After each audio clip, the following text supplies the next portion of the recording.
Good day everyone, and welcome to my class on creating a sweet little isometric render using Blender 2.8 from scratch. So what you need for this class are some really basic modeling skills. These renders are super fun to create, and they'll teach you the principles of primary, secondary, and tertiary shapes to help you improve not only your skills in Blender, but your compositional skills and world building skills as a whole as well. So within this class, I'll show you how I personally model each and every asset in the scene, how I set up the materials for them, how I compose them in the scene, and then some rendering basics. So I look forward to seeing you guys in the class. Cheers. Hello everyone, and welcome to the first lesson in creating an isometric scene within Blender 2.8. So first lesson is going to be a pretty short one. We're just going to get our scene ready to create an isometric render. So first things first, usually when I create a new scene I delete everything inside of it just so I have a fresh start, but in this case we're just going to take advantage of this camera here. So if you press 0 on the numpad, you're going to enter what the camera sees. So if you click on this little lovely camera button here, you can enter the camera settings, and here is the main setting that we want to change. We want to go from perspective to orthographic, and that gives the classic isometric look, And so after that, go into your render settings here, the one with the little printer. And here is where you can choose where your renders will be saved. So just click on this little browser, find where you want to save it, and then type a name, something like isometric render, something like that. And then all of these settings are fine as well. Here you can change your resolution. So if you're posting to Instagram, you might want to have a square resolution, or square resolutions in general work quite well for these isometric scenes because they're usually perched on top of a nice little cube. So I'm just going to change it. Instead of 1920 by 1080, I'll change it to 1080 by 1080. And so you can see our frame here has changed. So now that we've done that, we'll be able to get into the actual modeling and setting up the materials and lighting. So I'll see you in the next lesson where we go ahead and create a base for our little forest scene that we're going to create. Welcome back to lesson number 2.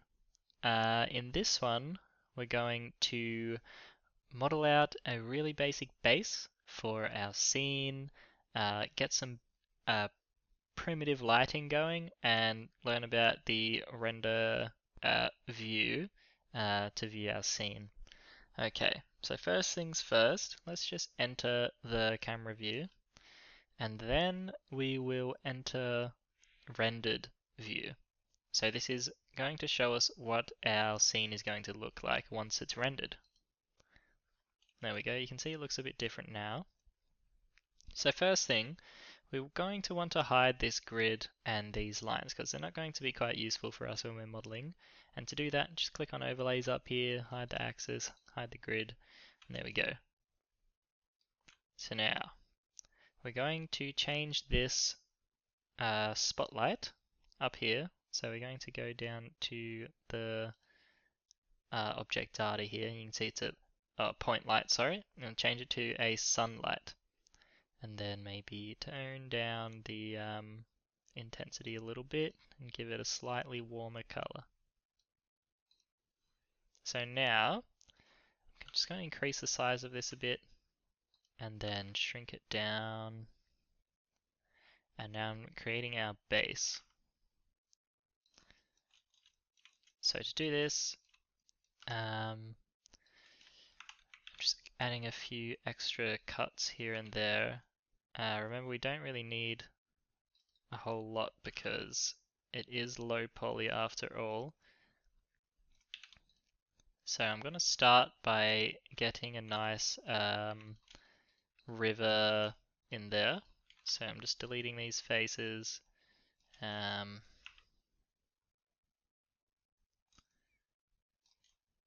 then I'll grab these, turn on snapping, vertex, and join these up, and then weld the overlapping ones. Cool. And then shrink it down a bit,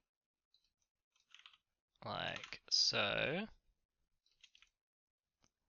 Cool.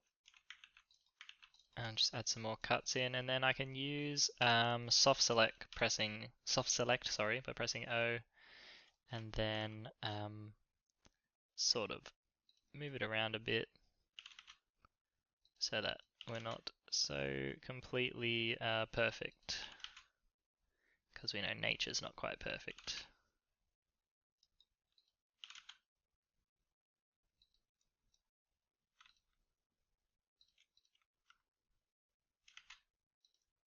Cool. So after that, I'll just move some more of these around. Maybe get some raised areas like this. Same on this side. And we'll keep this side a bit lower, just so we have some height variation. Nice. And then we can start to add our basic materials in as well.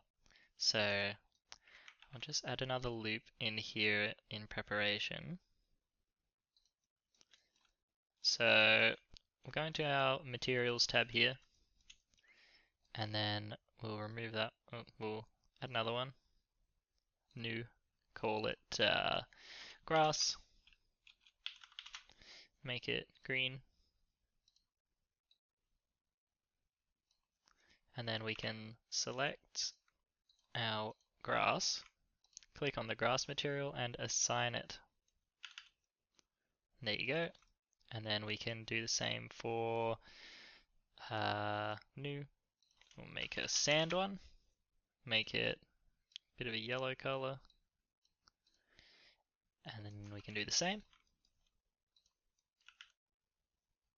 Oh, didn't have it selected. Sand, assign. There we go. And then we can make a dirt one, of course.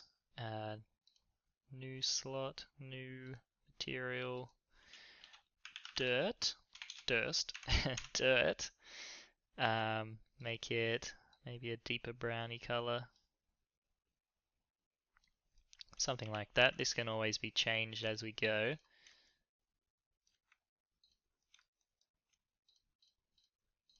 So I'll just make this sort of layered dirt. And then I'll add one final material slot and call it stone. And I'll assign this the stone, make it a bit darker and slightly brown.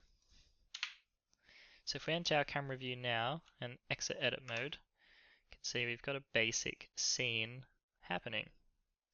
So to change the background color, the way I usually do it is with a plane. So I just Shift A, Mesh, Plane, and then I just make it underneath our scene, but in a way that the shadow is not visible. Then I can make a new material, call this one background, and we'll just assign it maybe something a bit darker on the bluer side might contrast well.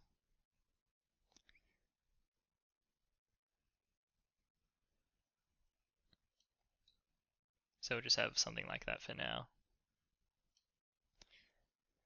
And just remember our light here, this isn't a, it's not like it's final. We can always change it if it's too bright or the shadows are too stiff. We can always add a fill light to change that, but this is just so we can get an idea as we're working,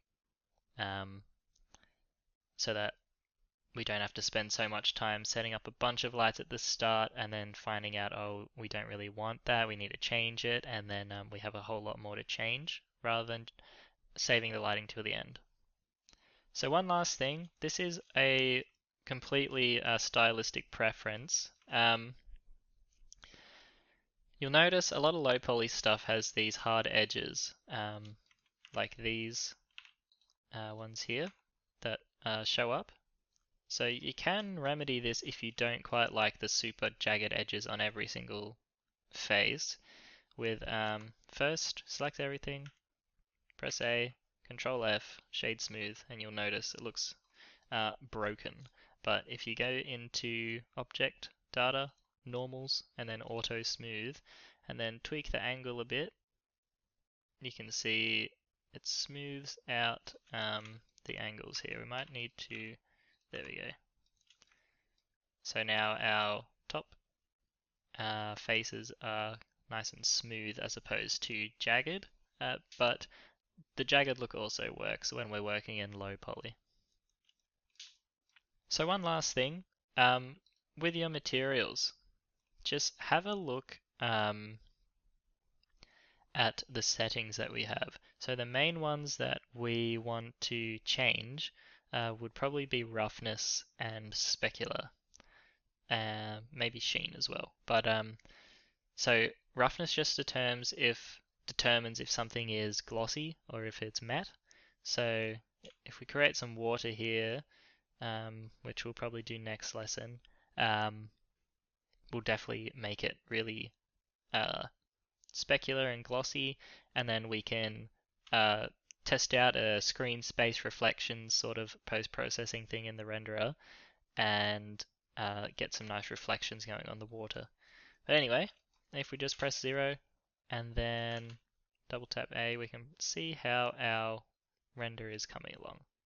So if you want to progressively see how your scene is coming along, what you can do is just go up to Render and then Render Image, and then it'll spit out a nice little render of how everything's coming along. So it doesn't look like too much just yet, but as we create our scene, it'll all start to fall into place as we get our primary shapes and our secondary shapes in there. It's all going to look quite nice. So I hope you enjoyed this lesson. Next lesson, we'll move on to creating some trees and rocks and some water as well for that river. And then you'll see it all starts to come together even just with the primary shapes. So we'll just focus on getting a nice composition down, and then we can start to add the smaller, fun little details in there. Alright, so looking forward to seeing what you guys create, and I'll see you in the next lesson. Hello everyone, welcome back. In this lesson we're going to cover some of the primary shapes, so the larger shapes that are going to be fleshing out the composition a bit. So the trees and the rocks and the water is what I'll be creating. So for starters, I'll just jump straight into it. Alright, so for the water, I'm just going to grab a plane, shrink it down a bit, and just also remember that a plane or water is always going to be parallel to the ground, always flat. So then we'll just increase its size on the y-axis, and then we'll just grab these sides and extrude them down.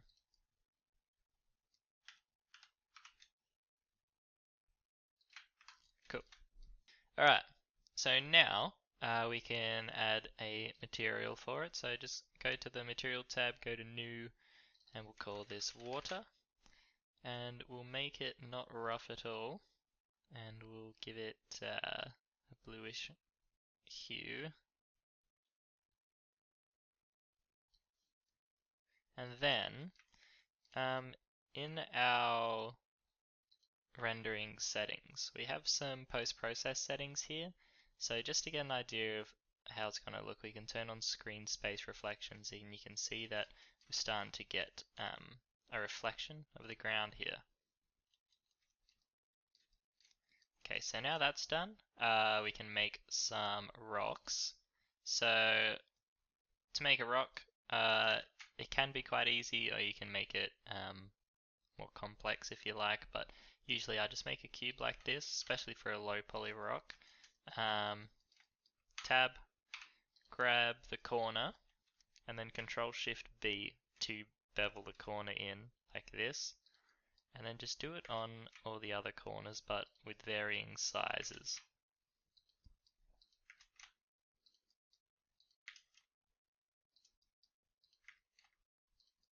Just so it looks a bit more organic. And then we'll scale it on one of the axes just a bit, and then with soft select still active, we'll just drag it around to get a bit more of an organic shape.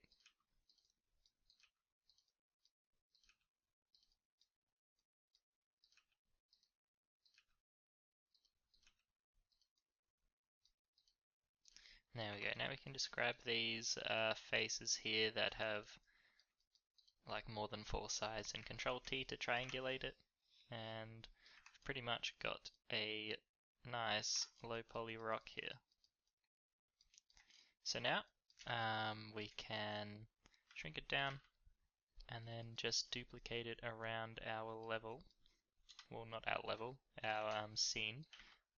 So you can also just press 0 on the numpad to go back to your camera view, help you with placing it. So I think our grass is actually picking up a bit of reflection as well, so I'll just go into the material here and make sure that it's completely rough, because I don't want it to look glossy. Let's do the same for the others. Also with this, I might, just so that we don't get so many of these edges, I'll shade it smooth and then activate auto smooth as well, and that should cull down some of the edges. Okay, so now when we're placing our rocks, you definitely want to place them in like nice little bundles of like large shapes, medium shapes, and then smaller shapes. So something like this will probably work quite well.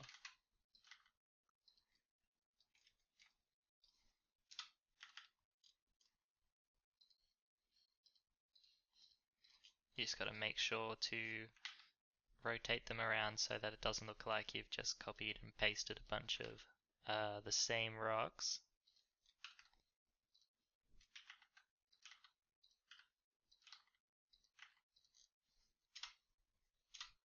And already you can see it's just added a lot more detail to our scene just with one little bundle of rocks. Or before you copy them, yeah, this would be a good idea to give them the material first, just so you don't have to go through and add the material as an afterthought. Okay, so we'll just go new, rocks, and this is just going to be rough, completely rough, and then slight yellow tint with a bit darker. And there you go, there's your rocks. So I will just assign that to the rest of them before we start going crazy with the duplication. Alright, so I'll just speed it up now and place these rocks around the scene, and I'll come back to make the trees.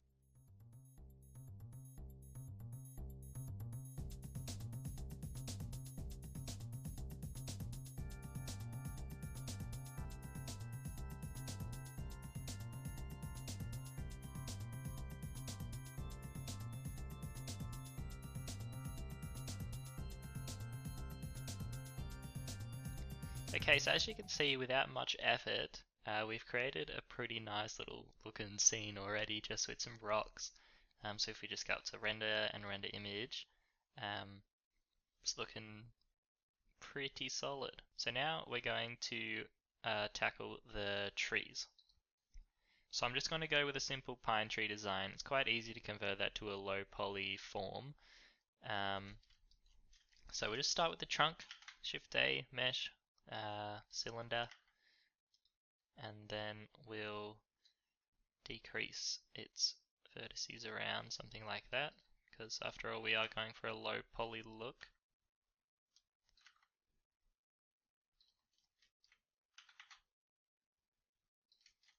And we'll add a few cuts here. Turn off soft selection and add a small taper.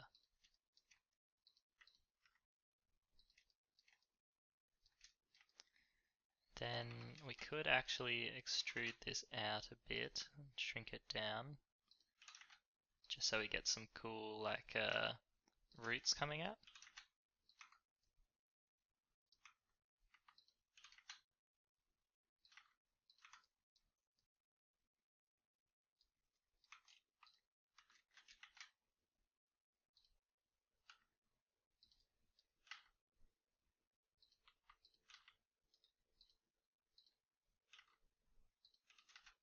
Like so. Okay. So now we'll give it its material, trunk, and just make it a deep reddish brown, I guess. Yeah, that'll work. Okay, so now we're going to make the leaves. Shift A, cylinder, and we'll give it a few more cuts just to differentiate it a bit from the trunk.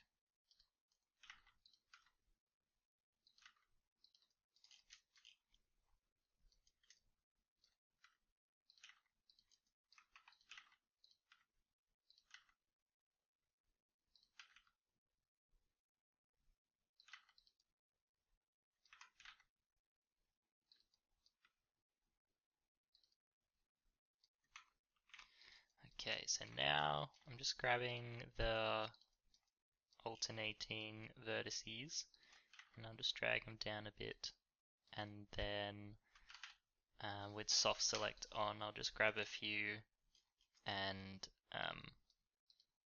move them around a bit more just to make sure it's not looking completely perfectly symmetrical. So with that done, might actually, it's fine. Just triangulate this face here with Control T. Then we can grab this, duplicate it up, shrink it down, rotate it, and then repeat that.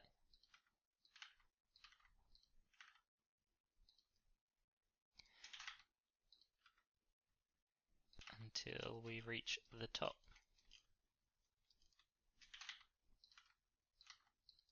And to create the top, just grab this, Alt M at center, and it creates a peak, and then just raise it up.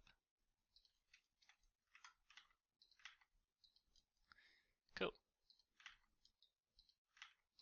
So now we'll just select all of these, Control J, join them up, add a new material, call this leaves, and we'll just make it a deeper green than the grass is, because I don't want it to be exactly the same. Just make it nice and rough. There we have a pretty nice looking low poly tree. So we'll just join these up together as well.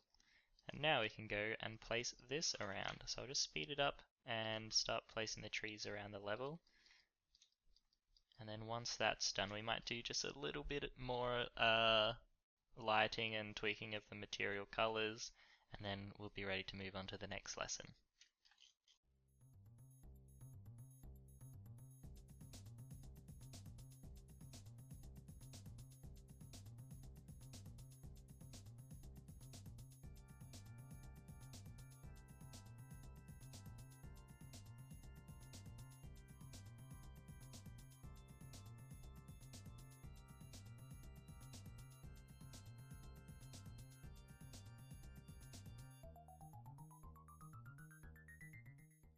Okay, so with that done, we're getting there. We're looking pretty good. So if I just go into render and then render image out again, we can see that it's starting to look pretty sweet. We do have some shadow artifacts, and the background's looking a bit dull, and some of the colors could use some tweaking, but it's certainly coming along. So before we end this lesson, I'll fix up the shadows. I'll show you how to do that, and we might tweak some colors a little bit so it's a bit more bright and cheery rather than the dull grey background we have. Alright, so in terms of the lighting problem, as you can see here, it's a little scuffed. It's not looking great. So what we need to do is go to our lighting, our light, just select our light, and then go into the light settings here.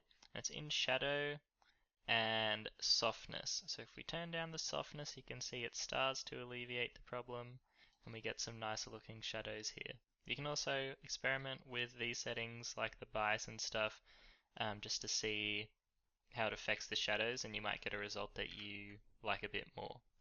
We can also turn on contact shadows, and you can see like when the light's coming in here, we aren't really getting much shadow in between the rocks and on the trees, like in between the layers of leaves. So if we turn on contact shadows, we do get those. This is like a personal preference whether you want those on or not. So I'll just leave those off for now. We'll decide whether we want to use those probably later down the line. Okay, so whilst we're in the lighting, what we can do also is if you're not happy with the angle of your light, you can just rotate it around until you've got something that you're happy with. So I was quite happy with it before, so I might leave it looking like a sort of early afternoon sun, though I'll change its color to be a bit of a deeper, darker color with a bit more warmth in it, and that's looking pretty nice. And then I'd like to change this background color because it's looking pretty poopy, so a bit more bright and cheery, I think. Not quite like this. Maybe something along these lines. So yeah, I don't want it to blend in too much with the actual diorama. I'd like the diorama to stand out, like be the most prominent thing in the shot.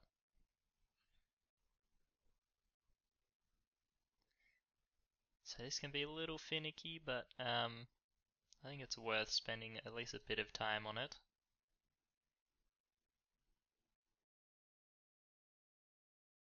So some people do like to go super saturated like this, and I think that does work quite well for some colors, but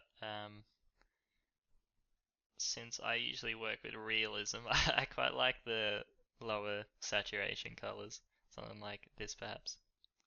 Yeah, I'll stick with that for now. Okay, so now if I just render this one out with, remember render image or F12, we'll do a before and after and see our lighting changes and how much of a difference some of the color and stuff changed the overall look and feel of the scene. So as you can see, it's looking much less washed out. It's got a nice bit of saturation in there. The shadows are nice and crisp, and it's just looking a lot more inviting than the sort of colder look of what we had previously. So now with all of this done, we can move on to some smaller shapes like some twigs, maybe some flowers, some grass, some ferns, just to really bring up the detail level. And then after that, we'll move on to maybe some storytelling elements like a log with a fishing pole, a little wooden bridge, stuff like that. It's good to have these sort of hero unique props that aren't scattered around the scene to give the viewer something to focus on as a focal point, which will just help the composition as a whole rather than just having a bunch of props that are scattered around and duplicated everywhere. Alright, so I hope you enjoyed that lesson. bit of a fun one. We got a nice composition going. It's really starting to come together now. So I'll look forward to seeing you in the next one. Cheers. Hello everyone. In this lesson, we're going to start to incorporate some high fidelity detail, so some of the smaller little intricate assets. So the way that we're going to do it in our scene here, well, in my scene, since you could be creating something else, I'm going to create some small little ferns. Now we'll keep them low poly, but I will try and get some of the cool little leaves in there. And I just ferns are probably my favorite piece of foliage to use in any game environment. Like you'll see in my portfolio, most of my environments have ferns scattered all over the place. So we'll start with some ferns, maybe move on to some twigs, some flowers, maybe a few grass blades to scatter around the place, and we'll just see how that changes the level of detail in our scene once we're finished. So, to create the fern, I'm just going to hide everything here at the moment. So pressing A and then H hides everything. And now, if I Shift A and make a cylinder and make it quite low poly, I might go down to 4, so I could have just stuck with a, a cube, but nonetheless, we'll shrink it down. This is going to be our stem here, and then we'll make it a bit taller and scale it in so it's a bit thinner.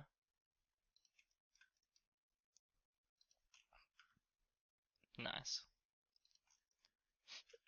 So now we're going to create our leaves. So to do that, I'll Shift A and make a cube, scale it down. We can switch to our solid mode just to view our props a little clearer, since they're melding with the background a bit at the moment. So we'll shrink them down. I'll just add 2 cuts here. So I'll just turn off soft select. Shrink it down to get a cool leaf shape.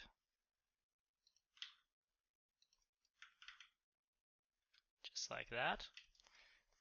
Go into orthographic mode and rotate it a bit like this. Then we can shrink it down a bit further so it's not so thick.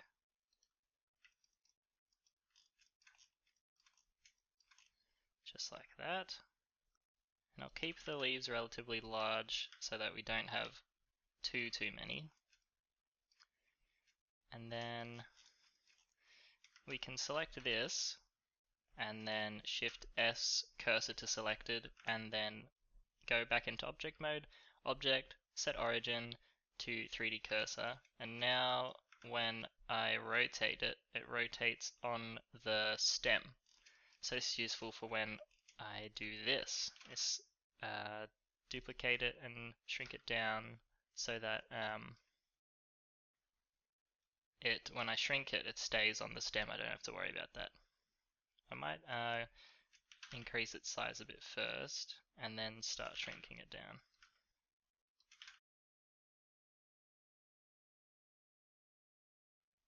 So now I'm just going to go through and change their rotations just a bit so that they're not all so uniformly perfect. And also change them a bit on some other various angles.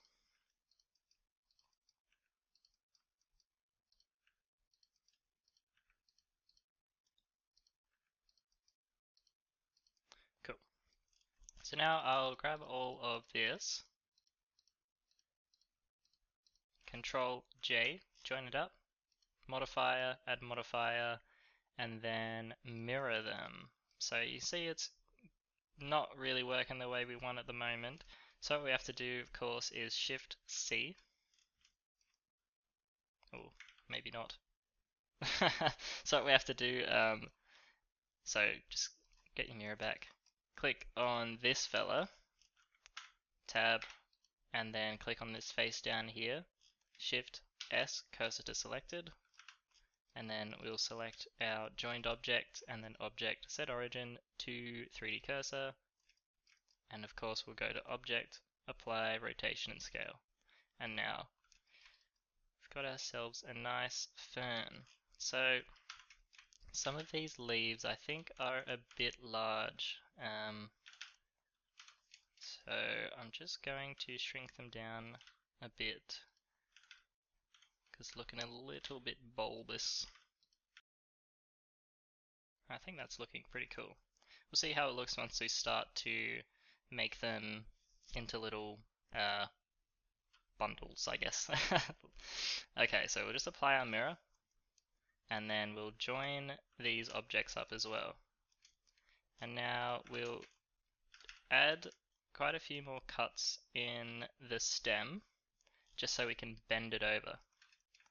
So now add a modifier, simple deform, and we want to do bend. And now we bend, bend, bend, bend, something like this. And then we can just duplicate this around until we have a nice looking fern. There you go. So now we'll select all of this, object, convert to mesh, and this will just apply the deformation on all of them. And then we can join it, add a material. We could go, we'll make a new one, call it fern, and then we'll unhide everything.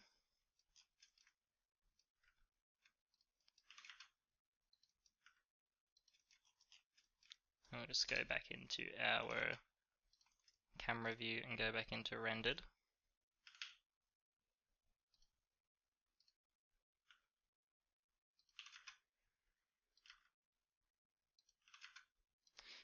Okay, now with our fern material, we'll make it somewhere in between the grass and the trees, maybe a bit darker and less saturated too. Something like this. Cool. So now I'm just going to go and place these around the level, and then I'll come back once it's done.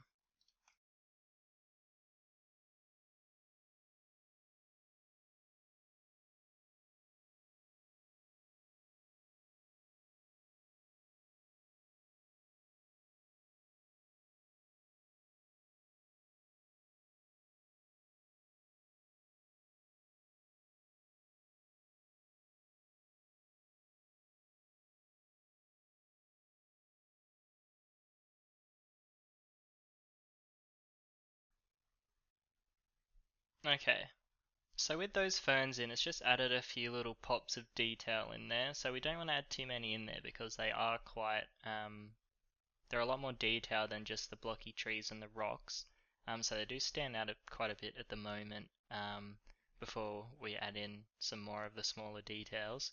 So now we're just going to move on to some easy twigs and we'll scatter those around the area. So the way I'd create a twig is to Shift A, Mesh, Cylinder, a bit more than 4 this time.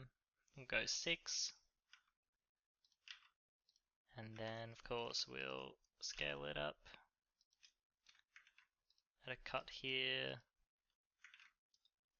shrink it down like this, move it over, and then add another one here, grab this face, extrude it out, shrink it down, move it up like this. You've pretty much got yourself a twig.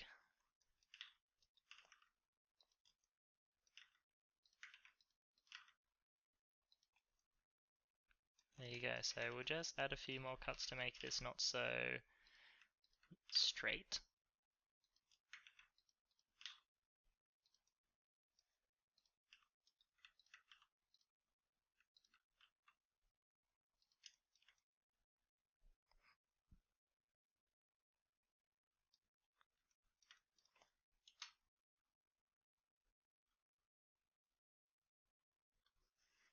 You'll also notice that in our viewport, some of these shadows are looking pretty crap, but when we go to our render view, they're looking fine. So as long as they look good in the render view, that's all that matters.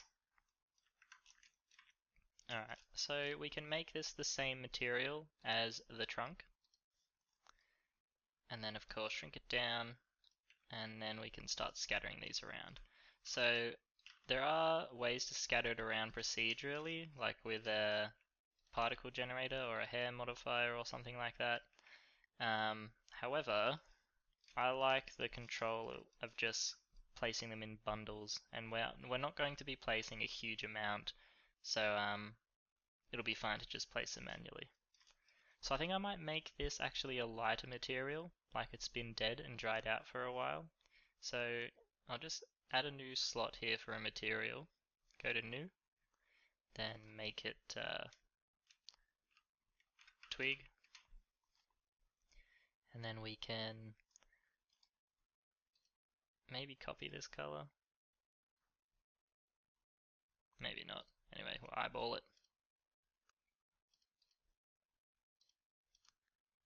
So have to assign it to the object and then remove this one, and we'll make it nice and rough. Okay, so a bit less saturated, a bit lighter. There we go. Okay, so I'll just start placing these around and we'll see how we're looking after that.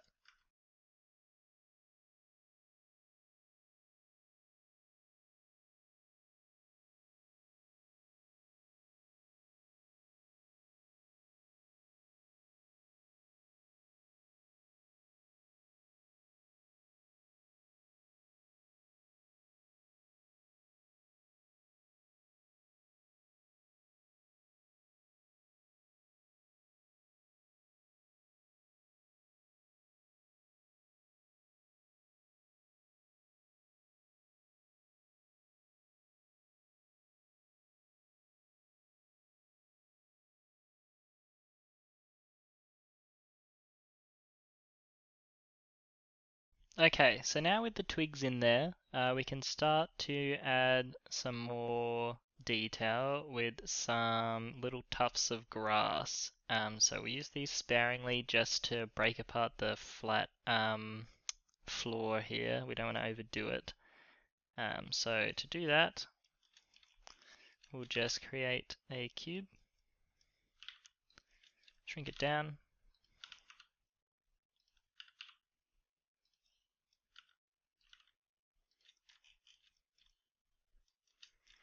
then we can add maybe 2 cuts.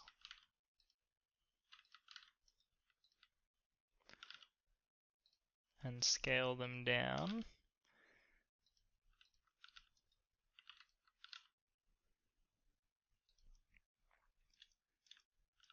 And then apply the rotation and scale.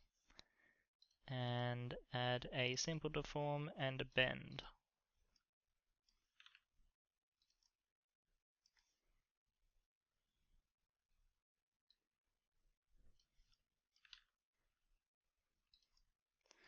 Then we can duplicate this.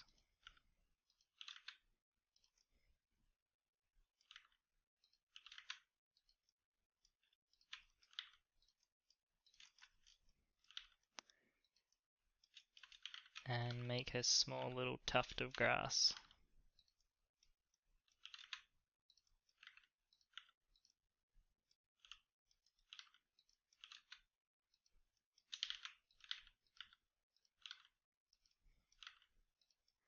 Something like this. And then we might just give it the same material as maybe the trees. I'll just join it all together first after converting them to a mesh. Alright, so giving them the leaf material, and we'll just do a little test and see how they look. I want them to be quite small. We'll see how they look with the actual grass material. That might work better. So I think that would work pretty well. You can see it just like sort of catches the shadow and pops them up. So I'm going to go through and add a few more of these around the scene. Start popping up some details. And then after that, we can probably move on to the next lesson for some of the structures, like the storytelling elements, like the little wooden bridge and fishing pole, maybe some logs and stuff.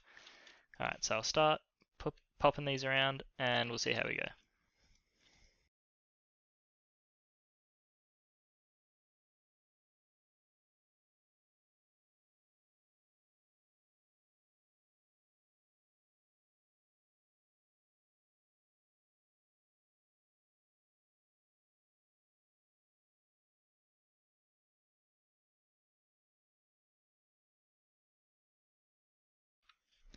Alright, so after adding in these smaller shapes, we're starting to get a lot more interest in the scene. It's starting to look pretty cool. So if I just give it a quick render image, you can see how it's coming along. Alright, so I hope yours is turning out well as well. And in the next lesson, we'll cover some of the structures. So, you know, the wooden bridge and the fishing pole, etc. And we'll see how they turn out. Alright, so I look forward to seeing the next one. Cheers.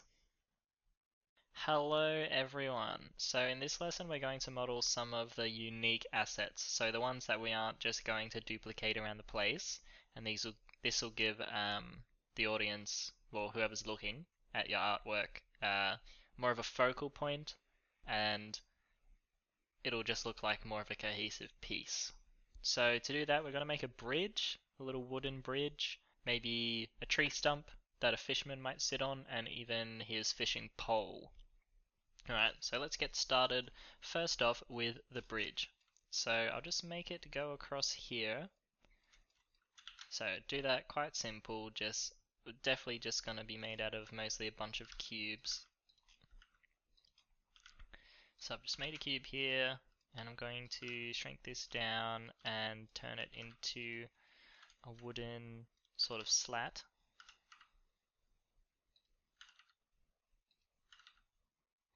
Something like this. And have it just sitting just above the water. And then I can use an array modifier to add a bunch more. Now, I don't want them all to be exactly the same, so I'll change them after I apply the modifier. I might add a broken one in between, or just make them a bit more wonky and not so perfectly uniform. That can also add storytelling in and of itself as well. Make you wonder like, oh, how did this slat break, or, you know, little things like that. Alright, so then we can add just a few minor details like little supports down the bottom and in the corners. So I'll just add support here, just so the wood would have something to be nailed into. I know it's a low poly and low detailed, but it still needs to make at least a small amount of sense. And then I will duplicate this and move it over here. There's that done.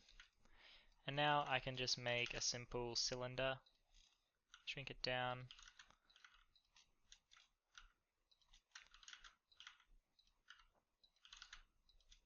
and pop this in the corner. And then I can make another one. And I'm just going to alter their height a bit just so they don't look exactly the same.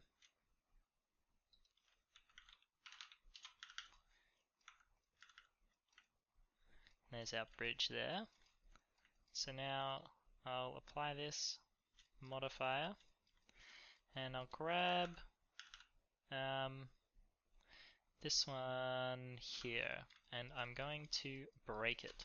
So first, I will cut it in half. Then I think if you press V, you can rip the edge. Yeah, so just press V and you'll rip it apart. So then I will add some cuts here and make it look as if it's been sort of splintered a little bit. Like this.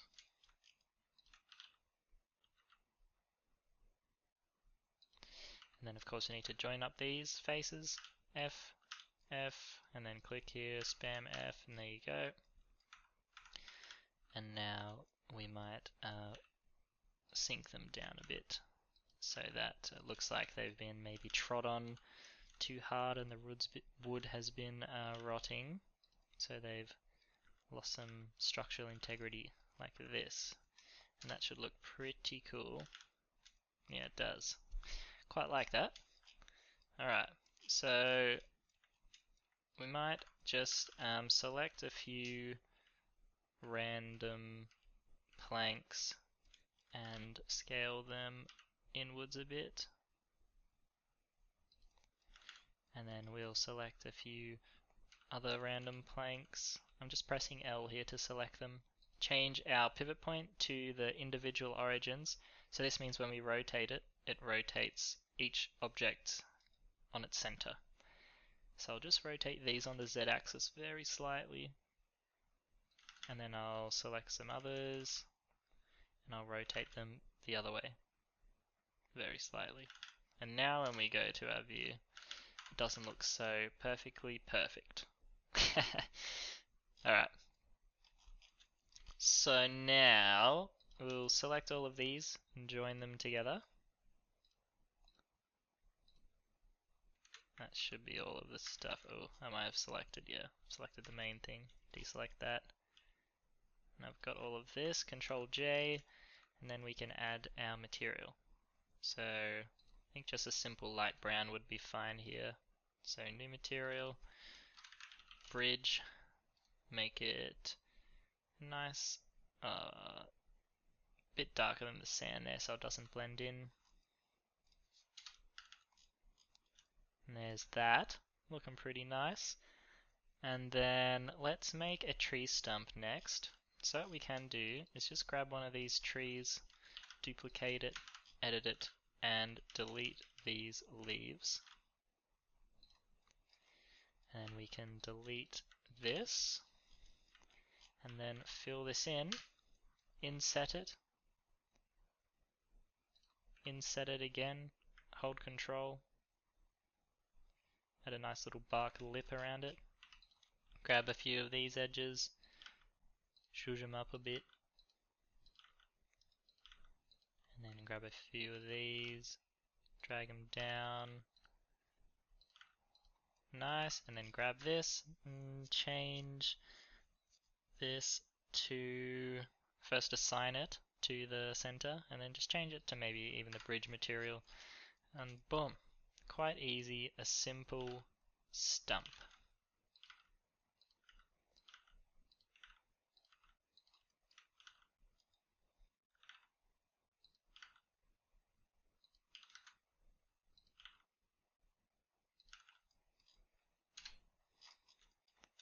That looks quite nice there. So you could even add just like an axe in here or something, like a lumberjack lives here, or but I'd like to have a go at making a low poly fishing rod, and maybe a bucket next to it or something where he catches his fish. But okay, so just figure out how to make this fishing rod first, and then we'll see where we're at from there. And if we're looking good, we might call it and then prepare for the next lesson. Okay, so fishing rod. Probably start with a cylinder, shrink it down. We'll make the base handle first. Now just remember, we need to keep it a relatively simplified version. So then after the handle, we can duplicate this, shrink it down, and then we need it to be tapered to a point.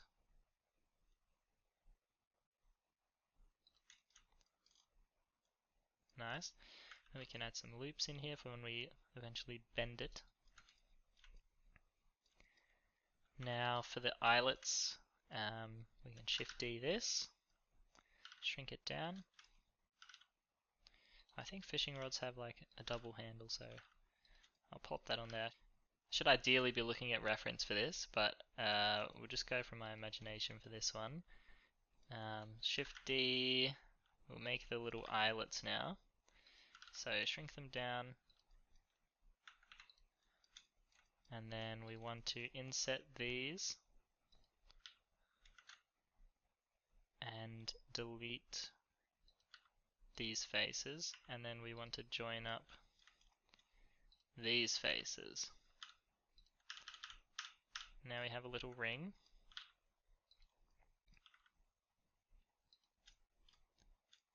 And we can move them up the rod and shrink them. Actually, I will use an array for this one, just so they're all evenly spaced apart.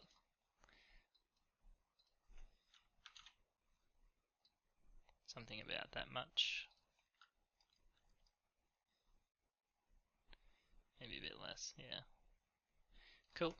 Apply that, and then we'll shrink them down as they get further up.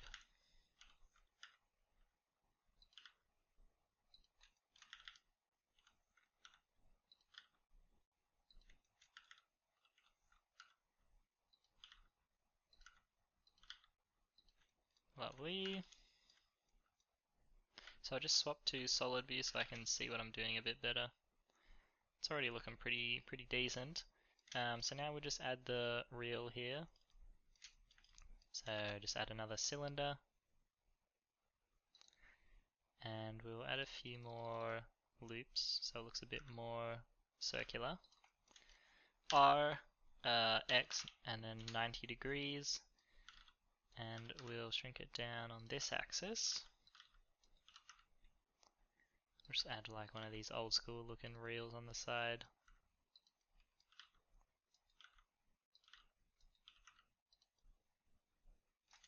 Okay, getting there. We'll add cut in here for where we can add a string material. Alright, so I to inset, hold control. Cool. And then we'll just add a basic little handle on there with a cube. Shrink it right down.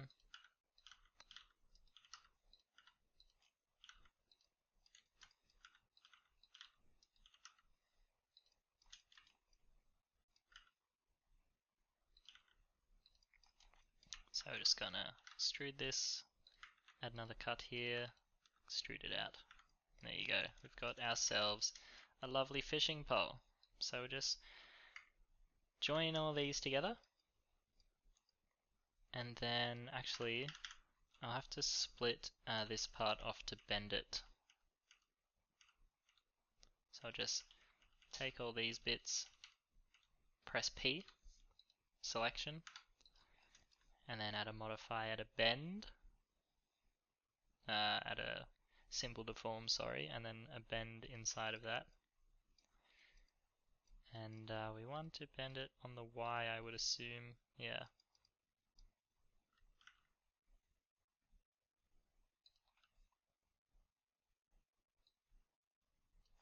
So it looks like he's maybe got a hooked a fish.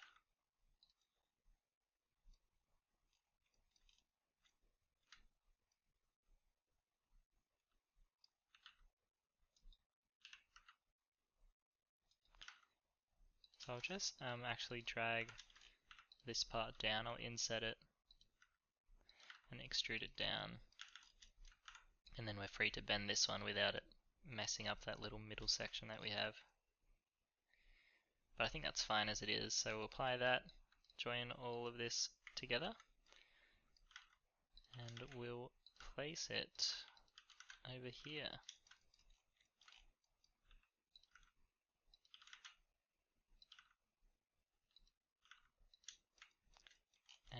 what we can also do, add a couple rocks to make it look like it's been propped up there. Or, oh,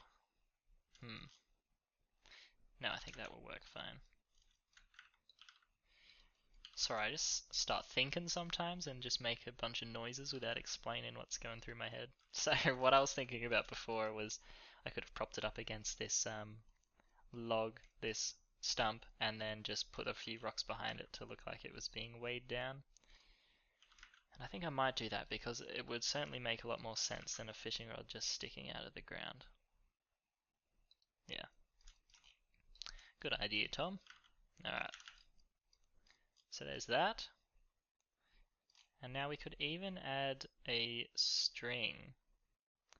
So this might be a bit tricky, but just with a thin cylinder and then adding a nice curve down here and then a lure on the end, that might be a bit of icing on the cake. So I just want to rotate this just a bit so it's not so just parallel with everything.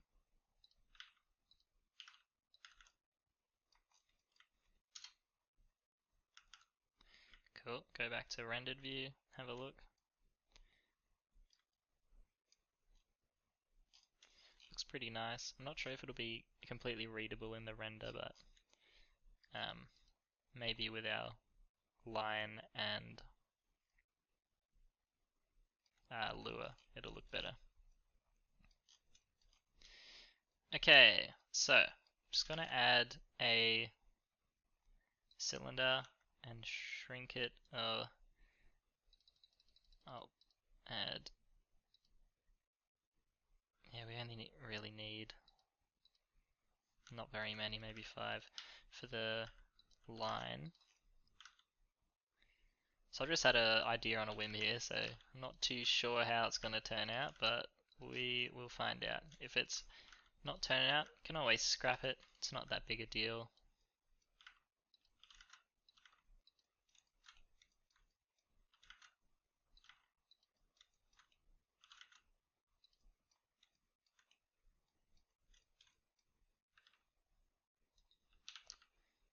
Okay.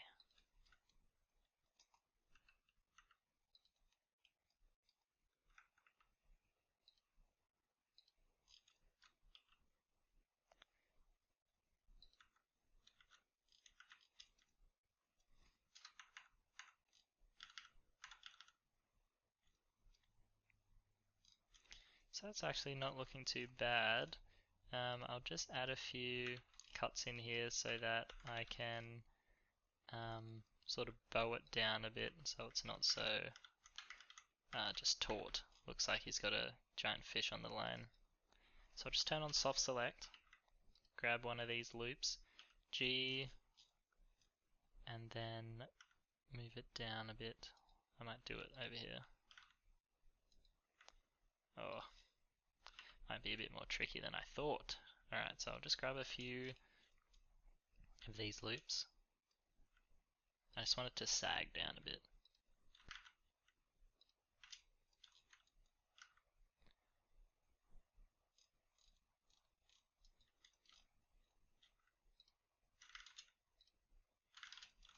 It's a bit hard when such a small object.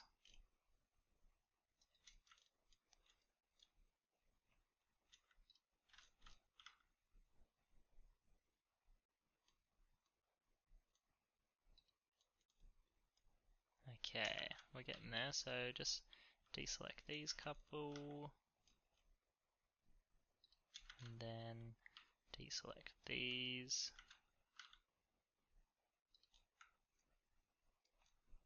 Not bad. I think that does the job. And then we'll just add a sphere, so add a UV sphere, and then turn down the segments because it's much too high poly.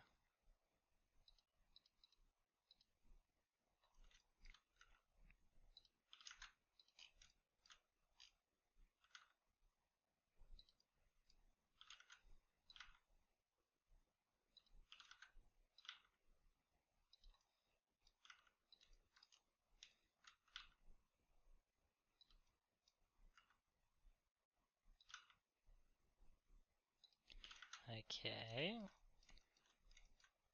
So then we'll start to add the materials on these things in a moment.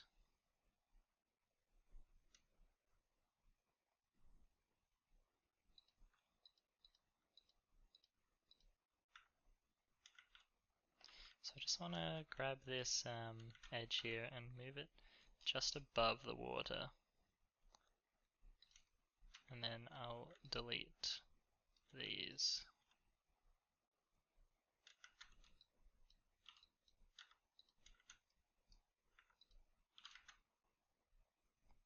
Just so this has something nice to sit on. Because I want to sit just above the water so that we can have like the red and white split in it, like a classic lure has. So I'll just grab this, move it up a bit. I think that works fine. Alright, so with the line, new material, line, and we'll just make it black so it's a bit visible. We might not make it black, that's a bit harsh, isn't it? Alright, so we'll make it a grey, I think.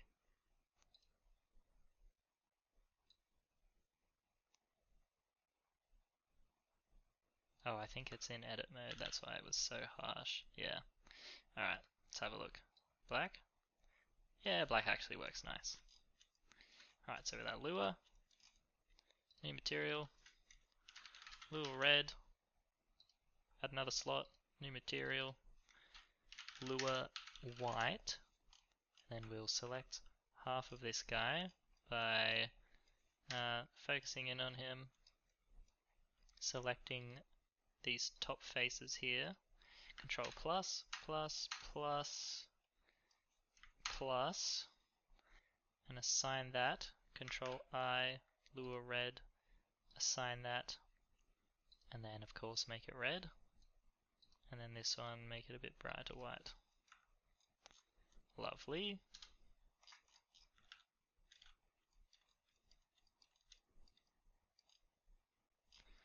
And then our fishing rod. So we'll grab our rod. We'll need a few materials.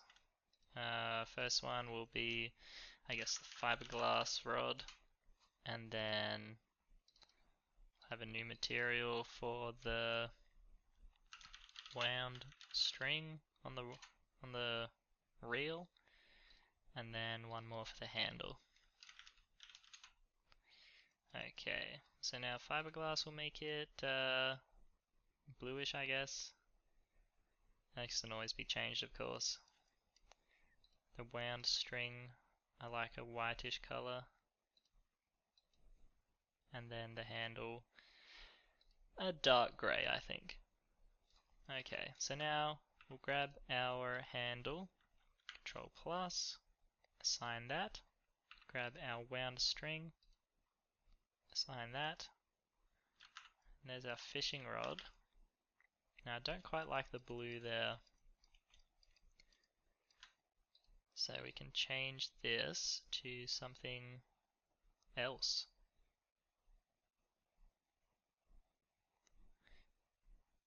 Perhaps the look of a wooden one might look cool. Yeah, that's not bad. It is maybe a tad small though, so I'm just going to grab this and this and this and then deselect these bits I've accidentally grabbed. I'm just going to increase the scale ever so slightly.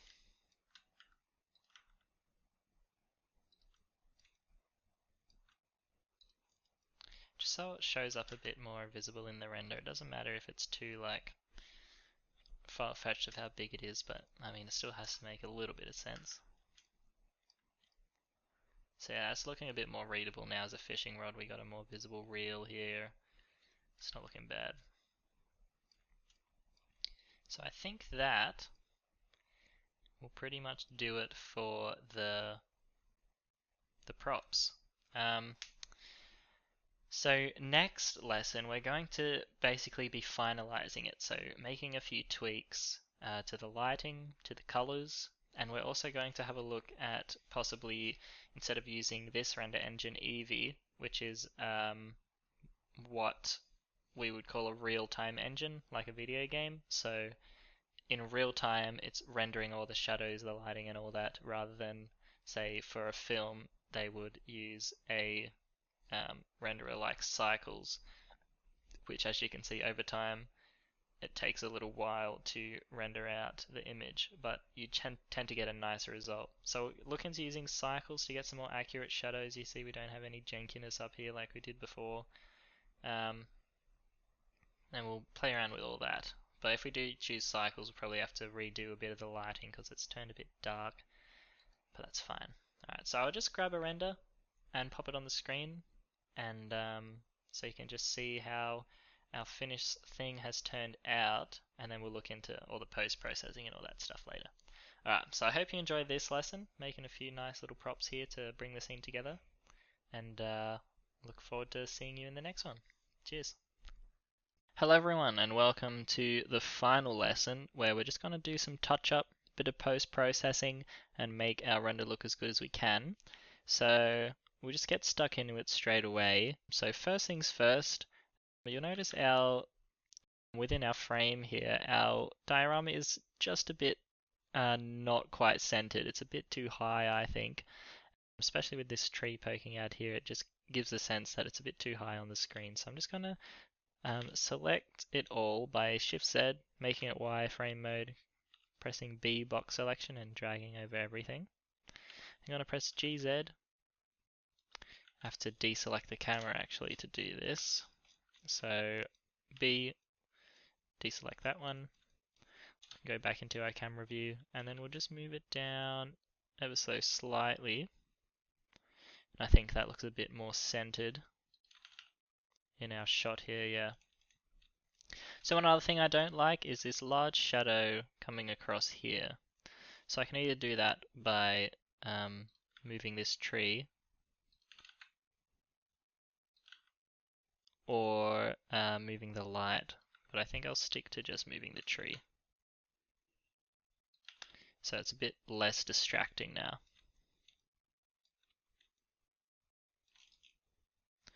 Okay, so now next thing will be some of the colors.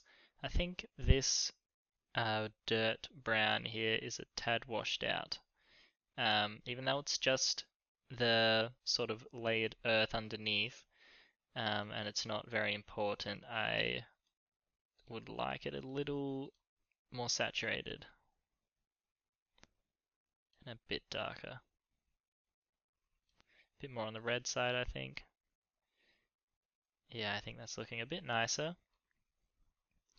And the stone, I think, could be a bit darker as well, just to make sure it's not too distracting from the top. So if you have a bright color like this, it sort of takes away from what we want the audience to look at. So that would be the top of the scene.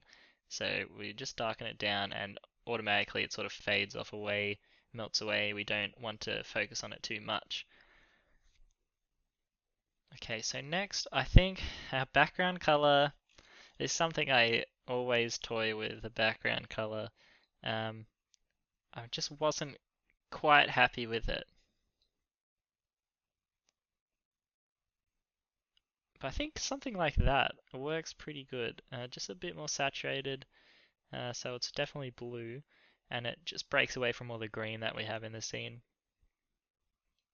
And there you go. Pretty nice. And then finally, we're going to have a look at the Cycles renderer. So instead of using Eevee, we can swap over to Cycles. And then we're just going to change our output to maybe a 2K render, so 2048 by 2048. So you can see if we hold the camera still, it starts to render over time, gets more crisp, and then when we start moving it around, it's looking very pixelated and yuck. That's because this is not a real-time renderer. So you can see our scene's darkened quite a bit. If I jump between Cycles and Eevee, Eevee's much brighter, Cycles is a bit darker. So I I think we'll just brighten up our light a bit in the cycles renderer.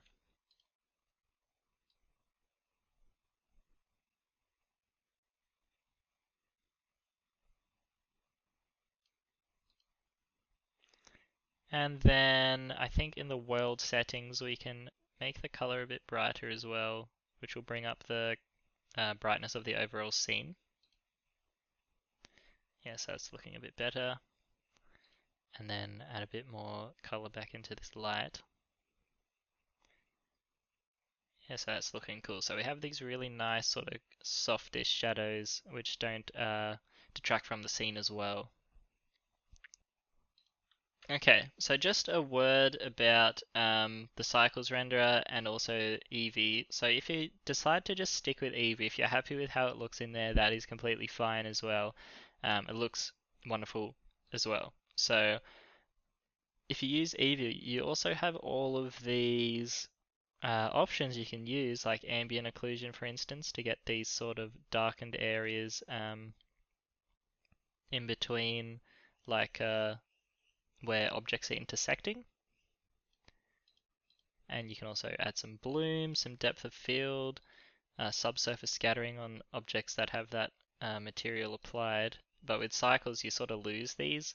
There are ways to add it in, but it's a bit more complex. And I don't want this lesson to drag on for too long.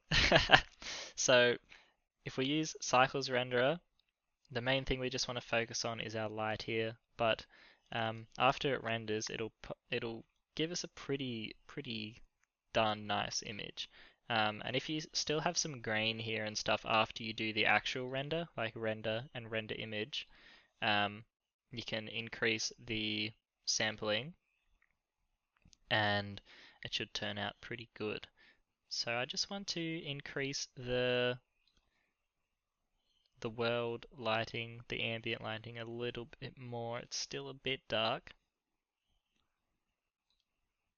So I think that might be looking good. How does it look a bit more? Yeah, that's a bit blown out.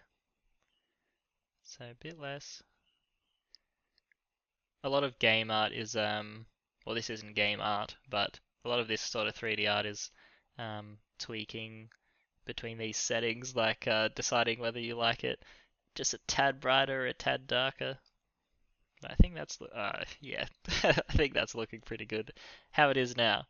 Alright, so now that we're happy with how our completed scene looks, just go up to render, render image, and if you're on cycles, it'll take a bit more time to complete the render than with Eevee, but it'll turn out quite nice. So then once that's done, just go up to image, and then save it where you want, and then share it around. Get people, get some eyes on your art. Definitely share it in the projects. I'd love to have a look at it. I'll give you some feedback as well. And the most important thing is just have fun with it. You have quite a lot of freedom with this low poly workflow. You don't need to know UV unwrapping or baking or any of that stuff. It's quite liberating once you learn just a bit of modeling. You can get stuck into this sort of stuff, and it's a bit of fun. Alright, so I hope you enjoyed this lesson, guys, and feel free to check out some more of my stuff. I have a sort of PBR render workflow lesson and also Blender modeling basics as well. So if you enjoyed this one, feel free to check those out and look forward to seeing you in the next lesson I create. Alright, cheers guys. See you later.